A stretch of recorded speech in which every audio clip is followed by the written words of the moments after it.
all the projects I had been working on disappeared. And I ended up unemployed, and I had just built my first house, and I loved my real estate agent. So I called her up and said, "Hey, can you make any money in that real estate thing? Because I don't have a job right now." And I do like the freedom and the concepts of being an entrepreneur. I didn't really want corporate America to control me anymore.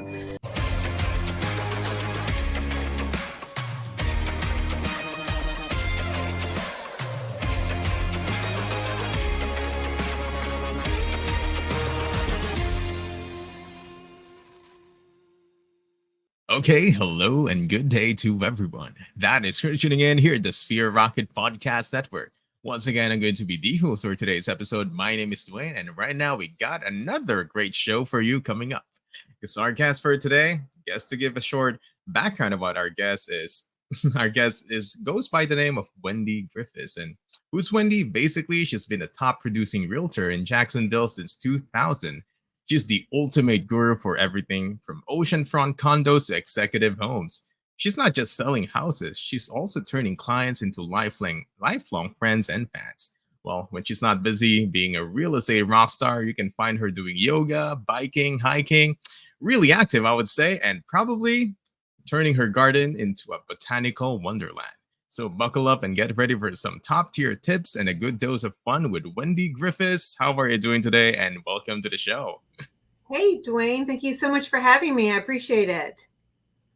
Okay, nice to have you in the podcast, Wendy. Well, I guess to start off, so what do you think is the best meal to eat after, let's say, a good sales that you've done at the end of the month? Oh, a meal, like to go out to eat? Oh, I love Yes, all. like a dinner at a restaurant, or you just want Yeah, to cook for yourself and the family? I love all food. That could be a problem, but Mexican tends to be my favorite. So if I'm feeling celebratory, we go out for Mexican and margaritas. Mexican and margaritas. Sounds like the Yes. perfect combination. Do you like it extra spicy or less spicy when you're talking about Mexican? Depends on, so in Florida, or at least North Florida where I'm from, we don't have a huge Mexican influence here. So our Mexican is Americanized. When we go South Florida, like to Miami or even to California out west, where there's a little bit more Mexican influence, it does get a little spicier, but I just tend to like it pretty bland and easy. Cheese and meat, I'm good with that. It's all Important. about the margaritas, really. Oh, it's the margaritas that makes up, it That's, elevates everything up. And I guess that's one way to celebrate. But yes. before we talk more about celebrating and stuff like that, how did you become a real estate agent in the first place? Oh, I love that origin story. It's funny because I don't think very many real estate agents go to school saying, "I'm going to become a real estate agent," right? It's one of those like second Exactly. careers or one of those things. Well, I don't have anything else to do, so I'm going to get my real estate license and do something on the side.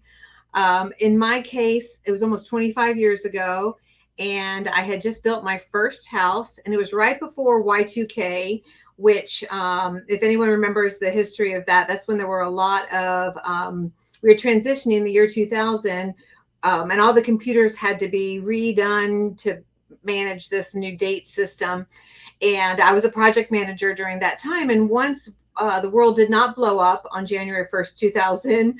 Well, that lost their job because of that scare.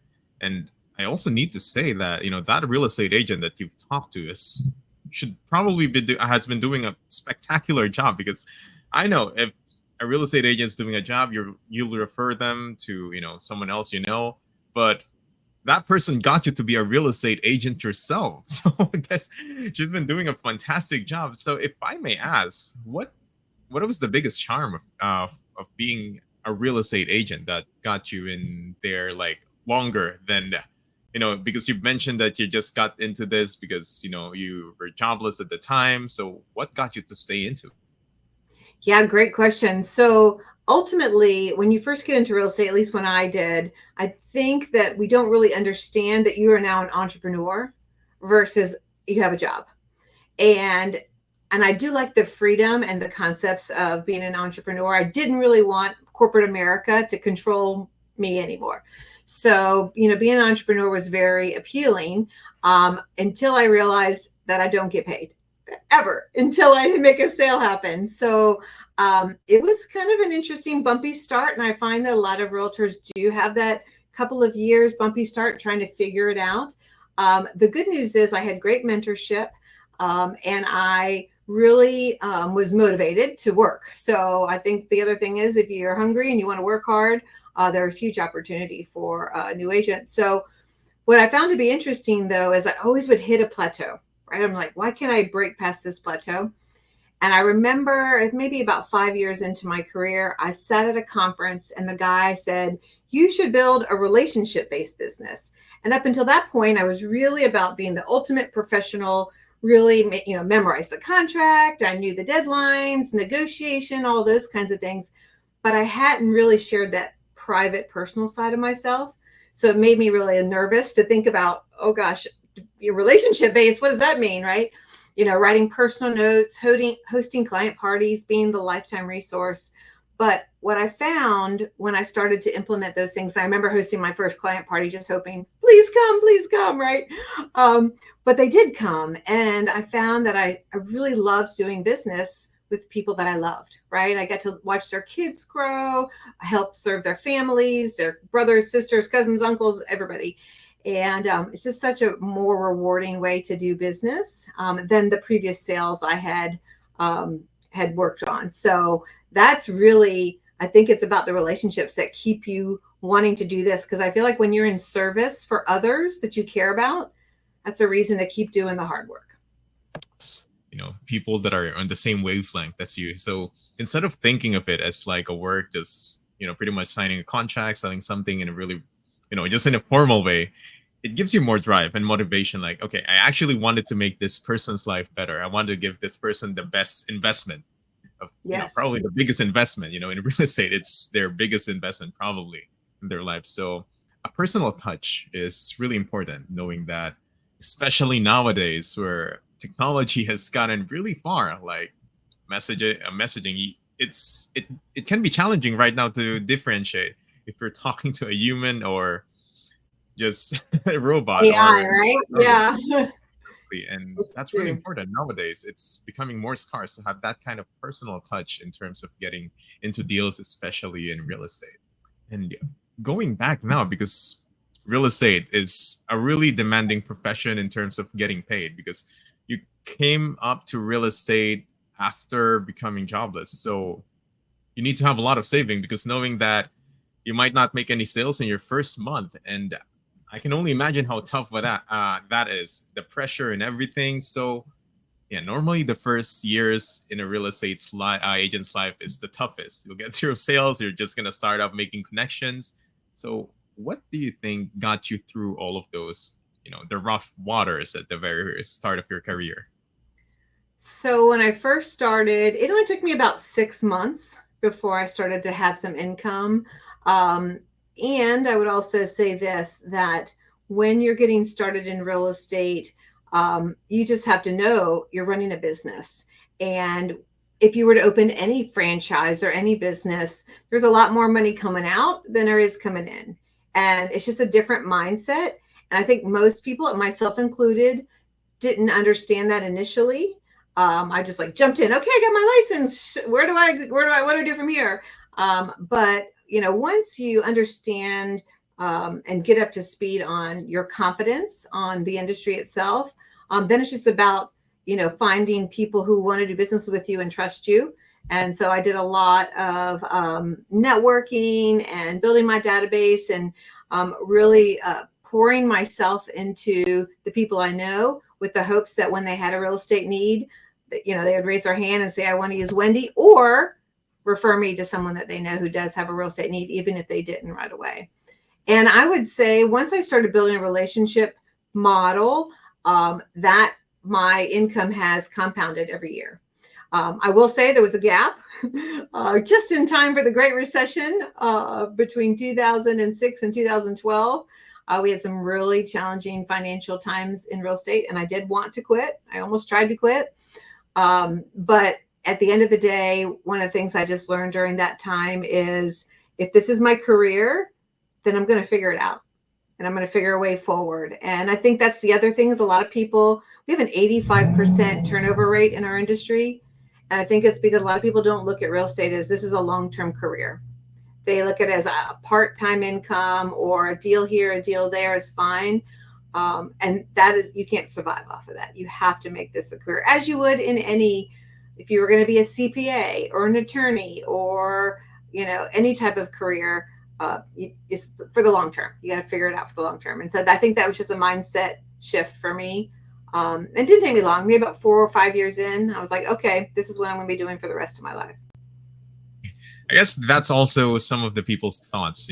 They're not gonna pour in like 100% because okay, real estate is just on the side. I can't make sales on a regular basis. That's what they think. But I think what's great about real estate is just you can have one sale, and it could be enough for like 1 month or maybe more in terms of salary. So it's really flexible. It gives you more time for yourself and more time for your family and your personal life. And for you though, what do you think is real estate's biggest charm? That's why you stayed for a really long time here. Yeah. Well, I think it depends on how you're wired. I am not wired to sit behind a desk and just, work all day. And so I do love being out with people. I do feel like, for me personally, I love the consultation process, right? Where I'm sitting down with someone either at their house if they're going to be selling, or if they're a new buyer and they want to understand the home buying process, or they're new to an area, or whatever it is about real estate. I just love being their trusted advisor, right? And I have consultation with them and come up with strategies. I love doing that part of it.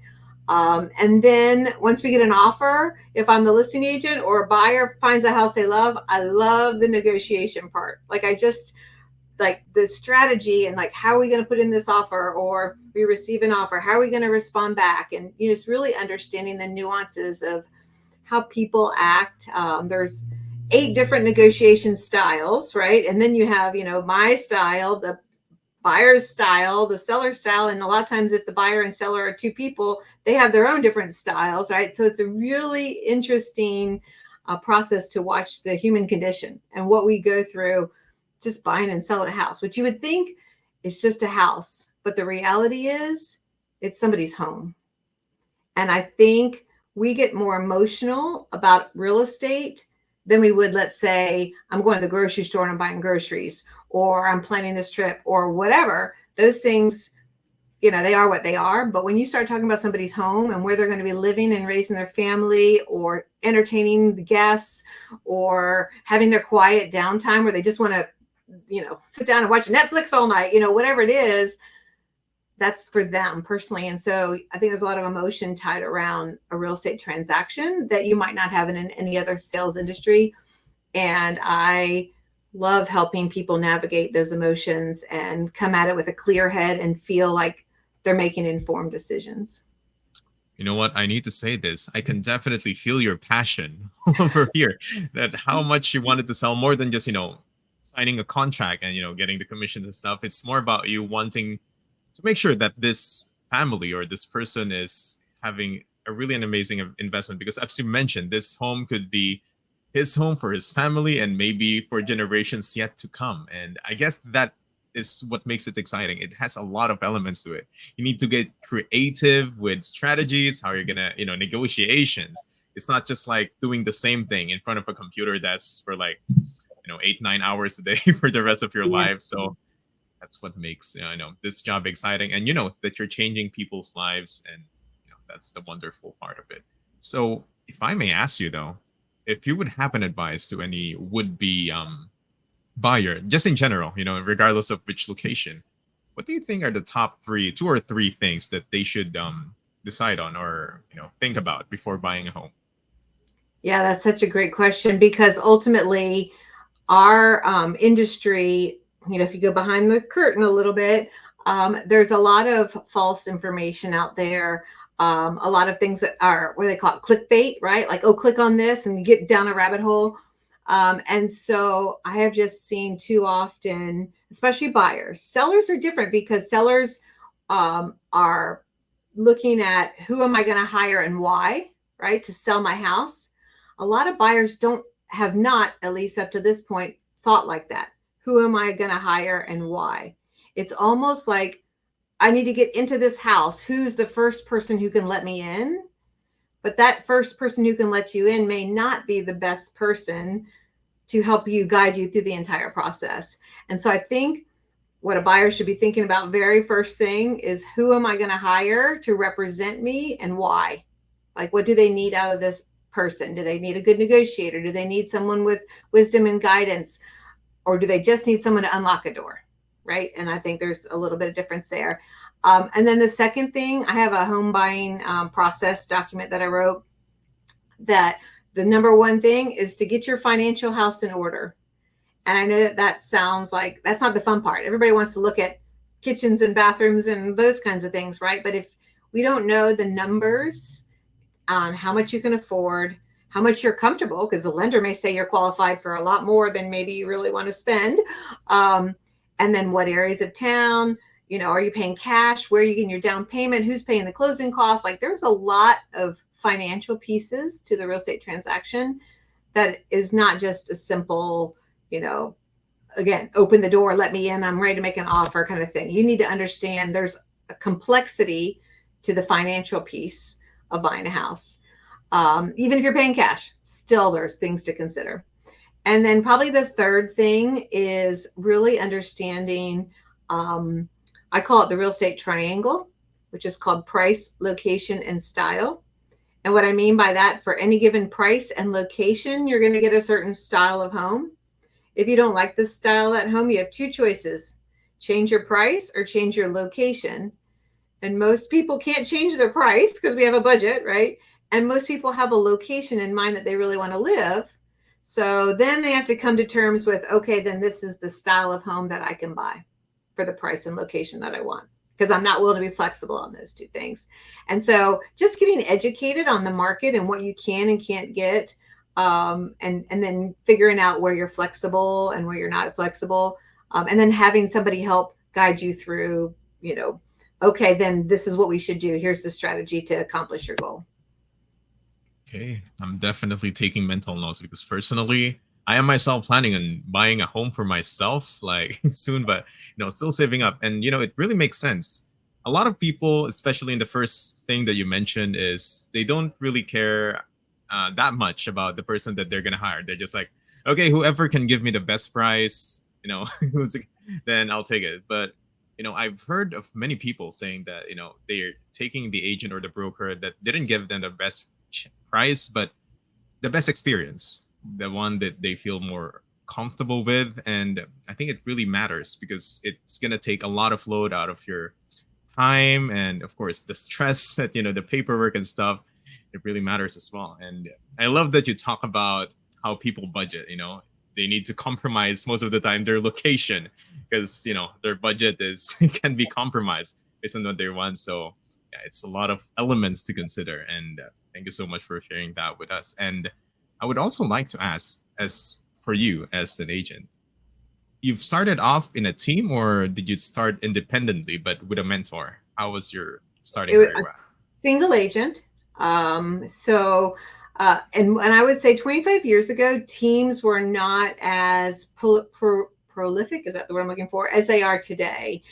There were some, but it was a newer concept to the marketplace.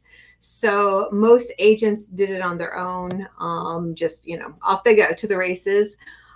We really didn't have a team environment where you could get started per se. But to that point, one thing I like about teams is that you do have a mentor, built-in mentor, right? And I did have the broker of the company that I started with. She basically taught me everything I knew. So I was really fortunate to have that. And then you have to have a little bit of your own, get up and go. Like, I sat in every possible training course that I could get my hands on for 2 years. Like, that's all I did was train, because there's so much to learn, so much to know. And just having the license is barely the tip of the iceberg of what you need to know to be successful. Definitely. And at which point in your career did you decide to expand, maybe hire some team members until you built yourself, a business for yourself with a team under you? Yeah, so I've seen the agent journey. I actually mentor a lot of agents now and have for many years. And so I see kind of where when agents hit a plateau, like where those uh, bottlenecks are. And one thing I learned early in my career is I can't do it all myself. I could, right? But that would limit my capacity to help.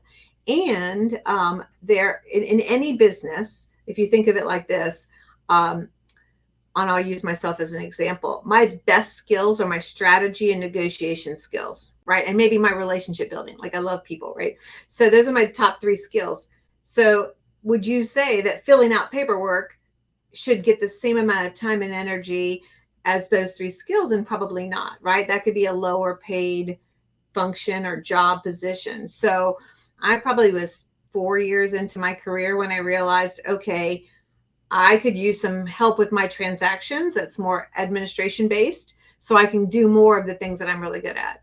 And so that's when I hired my first hire was my transaction coordinator. And then I would probably say about 5 years later, my volume got to such a point where I needed another staff person. So I've built my business almost entirely based on staff so that my customers still get me, but I can hand off some of the less productive tasks, I guess one would say. I guess that's some of the mindsets of some people, especially loan agents. They're gonna be thinking like, "Hey, if I can do it myself, why would I hire someone else to do it? You know, pay someone else a salary and stuff. Well, I can do it." But as you mentioned, it's the time that matters. Time is priceless. You could spend like 4 hours of your day doing paperwork, contracts, or you could spend those 4 hours like doing stuff that matters, going out there, making sales and stuff, and just paying someone else to do it. So, that's something that you need to put in mind. If you want to go, if you want to scale up your business, your sales, then you definitely need to, increase the amount of personnel that you have to, further increase your business. And in your Agree. case, how did you choose the right people for the right job? So I didn't have a strategic process of that. I've learned a lot since then. I will just say I'm very fortunate. My transaction manager has been with me for 19 years, and my operations manager has been with me for almost 11 or 12 now. Um, so sometimes, and in my case, it happened organically, right? I had a need, I saw somebody, and we were a good fit, and that person, became in that role. Um, but I will say this that today, where I am in my business, I'm more, what's the word I'm looking for? I'm more intentional on how I'm hiring. And so I'm actually, in the process of hiring another person. And I have hired a recruiter to help me find the right person because this role is so important, right? So I don't know if a newer agent who's just looking for some transaction help would necessarily need to hire a recruiter to find a transaction coordinator. But that being said, it's hard to find people with skill, right? And to understand the process. And I think more importantly, most agents who are I can do it myself type agents, they don't want to let go of control. And it's because they don't necessarily trust the person to do the work the way they want it to be done. And so the benefit for me was I was able to train my staff exactly how I want things done. So then when I handed it off, I knew it was being done the way I wanted it to be done. Guess the challenging part is training them to adapt to the business that you have, the process and everything. And about talking about hiring, have you ever heard of or considered having a virtual assistant? Yes. It's funny because that seems to be more common. I've heard many agents in my industry who have had very good success hiring a virtual assistant. I personally haven't had a need for it, so I have not uh, been able to do that. But I know a lot of people who have, and I feel like that is a great middle ground for somebody who's trying to get some help, but maybe doesn't want to hire a full-time person or need somebody right there in the office with them. Yeah, I guess that's the challenge of having a virtual assistant. I mean, of course, other than that you have to work with someone you're not going to be seeing eye to eye like in the office in the desk. Finding the right person, as you've mentioned, finding the right person locally is already hard enough. We get to talk to them in person, but over the internet, far away, it's going to be a lot more challenging. And that's one of the things that Sphere Rocket actually offers to our to people. We do all of the grunt work, I would say. So we filter out everyone, so we get out what you need. You say want someone who's a professional at social media management, stuff like that, like closing out deals, transaction, those kind of stuff, paperworks, and we pretty much hand you out the best of the best that we can find that matches to your needs. And it's going to be the what do you call that, the screening and guess investigation on if this guy didn't do anything bad in the past, it's a good working career. That's pretty much what Sphere Rocket offers, and that's how we do it. We make virtual assistants more accessible and I guess safer for people and businesses that wanted to have it. And in your case, I guess specifically you needed if you would have, let's say, if you would have a virtual assistant, it doesn't matter if like full time or part time, what specific tasks would you like this person to do?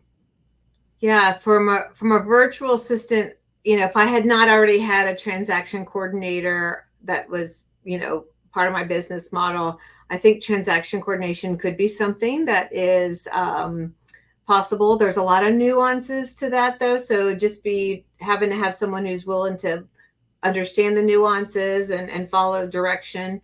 Of course, social media these days is a big thing, as a real estate agent. So when I first started my career, we had pagers, right? And there was no social media. So like all of a sudden I have to be a great negotiator, strategist, guide to my clients. But then over here, I got to do all this marketing You need that to be an influencer as well. right. And that's not my wheelhouse at all. And I had this very interesting conversation.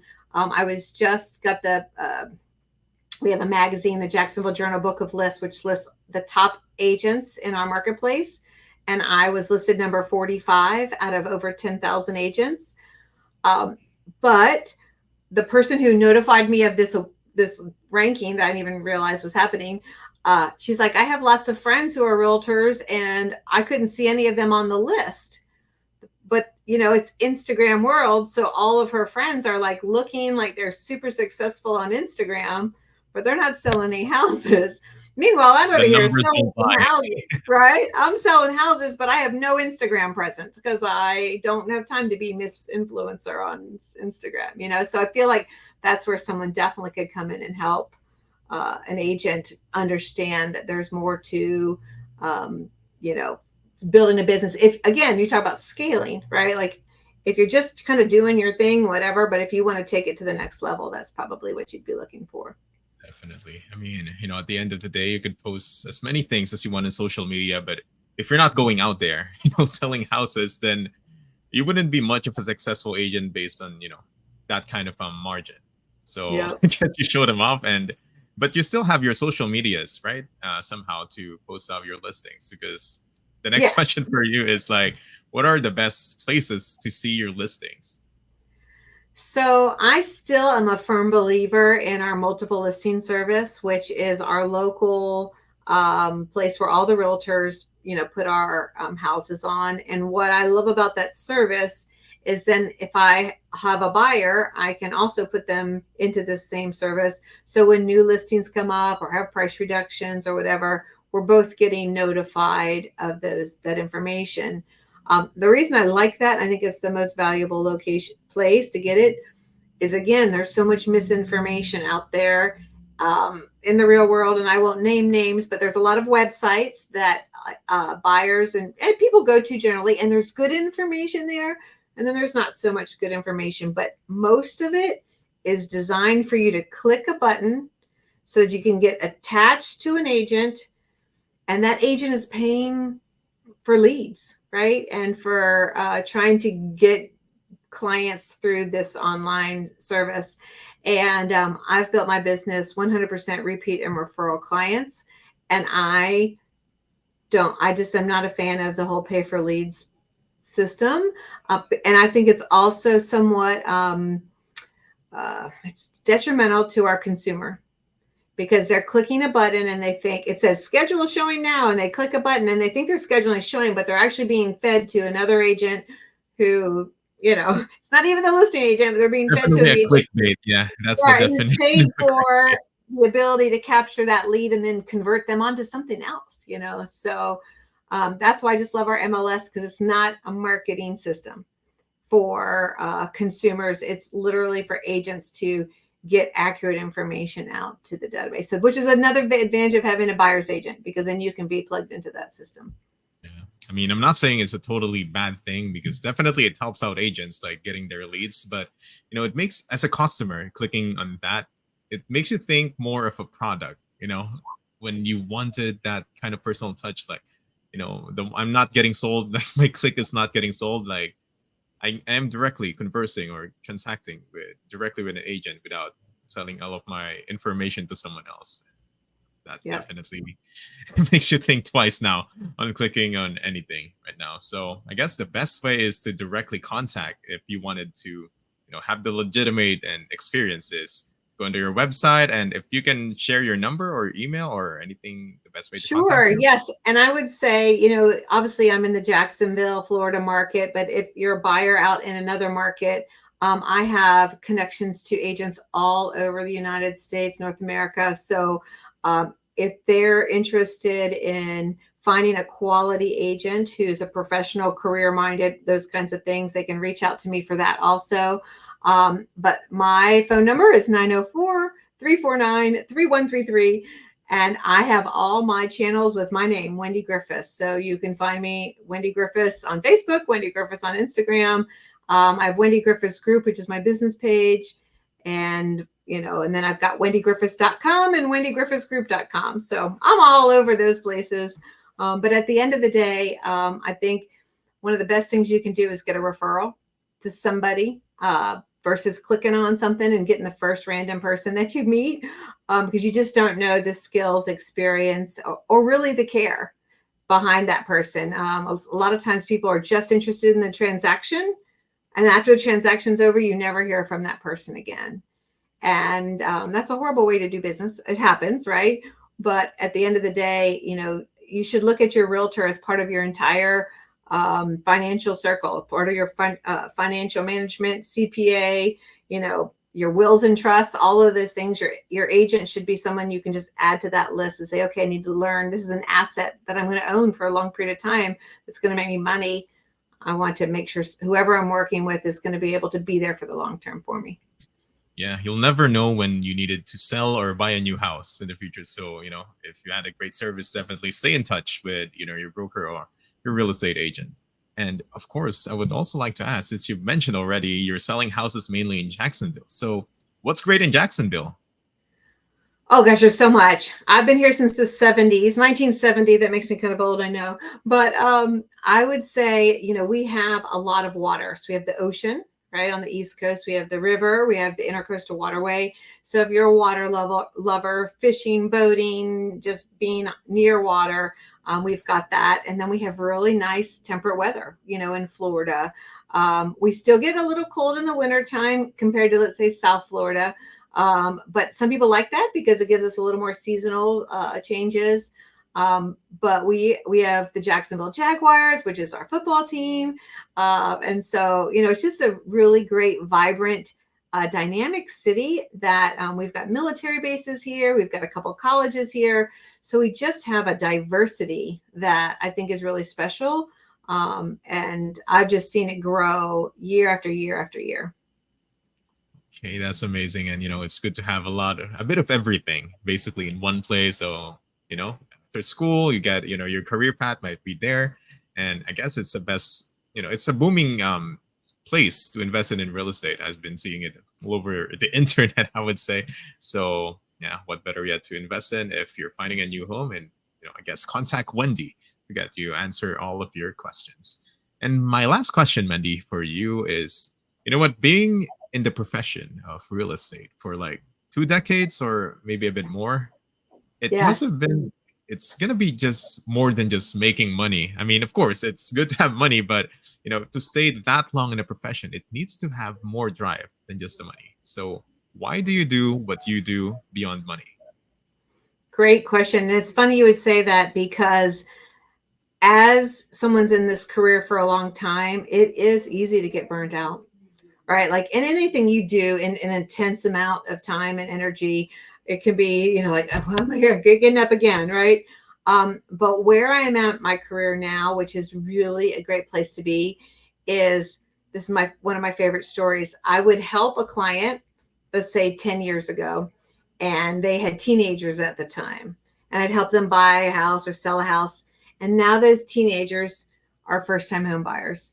And so now I'm helping my clients' kids, right? And so it's this generational kind of turnover that has been really, really fun for me to watch. And because I do host client parties every year, I have photo albums of clients who had, they were pregnant when they came to the first one, then they had a baby when they came to the next one, and then they had toddlers, and now they have a third child, and it's just been a glorious journey to like watch these families grow. And now a lot of the kids are heading off to college, right? So I'm even helping some of those parents connect with agents in markets where their kids are going to college so they can buy a little investment property, right? So, I've just been able to be a part of these people's lives. And it is, let me tell you, it has its ups and downs. But when I have a customer that is so loyal and is my advocate to the marketplace, out there telling everybody they'd be crazy if they didn't use Wendy Griffis, that just fills my heart, right? And I would do anything for that client. I mean, and you talked about, staying in contact. It's not just even if they want to buy or sell again, but they need a roofer, they need a plumber. They want me to come over and advise them on, their backyard landscaping and what projects should they do and how much money should they put into their house and all those kinds of things. There's no sale involved in that, right? But that's the kind of service I want to be for all my clients, is the lifetime resource for them after closing. That's really beautiful, I would say, and it makes sense.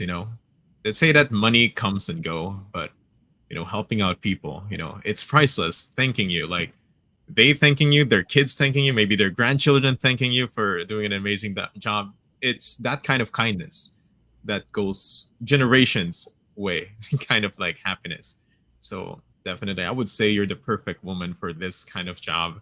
And I guess we kind of need to thank that situation that happened in 2000, that virus that happened, because I think it's somewhat destiny that, because of that, unfortunately, you lost your job, but it guided you into the path, definitely the career that you're loving right now.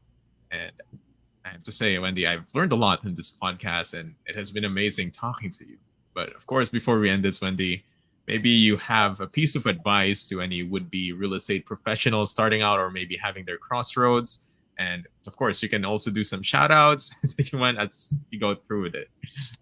Yeah. So this is an interesting conversation because real estate's hard. And especially in your new years. I mean, in any type of career where you're trying to get some momentum going and trying to get the momentum going, right? And then you may have great momentum in your business, but then the market shifts. And no matter what you do, nothing's going to change that, right? You're along for the ride on that. So I usually tell newer agents as they're trying to get their career established is to align themselves with people, particularly in our industry, that are like-minded, that are on the same path as them. I found that in a company called Buffini and Company, which is out of California, and I absolutely love them. They are a coaching company, but they also really help with a mindset and those kind of things. You see the books behind me, or on this side, I guess it is. I'm an avid reader, but I wasn't always an avid reader. But I feel like learning and growing has to be a part of a minimum standard if you're going to be successful in this industry. You just got to put almost as much time into learning as you do into your day-to-day work, right? We say work on your business, not just in your business, right? And when you work on your business, you're working on you too. And so that's usually what I tell people is take as much training as you can, pay attention to who you surround yourself with, because I think community is really important. And never give up on yourself. That's fantastic advice. So, Wendy, thank you so much for joining us in the Sphere Rocket Podcast Network, and hopefully, a lot of the listeners as well have learned a thing or two about this podcast. And hopefully, we'll see you again in the next podcast here at the Sphere Rocket Podcast Network. So, Wendy, you have any shout outs to make before we end this? Just want to say thank you for having me. I always love giving information that hopefully is useful to somebody. So thank you for considering me for your show. Oh, definitely. It's an honor to have you. So that is it for our episode for today. And we'll hope to see you again in the next episode at the Sphere Rocket Podcast Network. Goodbye, everyone. Feeling the difference with Sphere Rocket VA? Tasks are flying off your list, and there's more me time in your day. And guess what? It's all super affordable. Yes, you heard right. Our virtual assistants aren't just amazing at what they do, they're easy on your wallet too. No more stress over emails or schedules. With Sphere Rocket VA, you get your time back and keep your budget happy. Ready for simpler, affordable workdays? Head on over to www.sphererocketva.com. Join us at Sphere Rocket VA, where every day is easy and easy on your budget.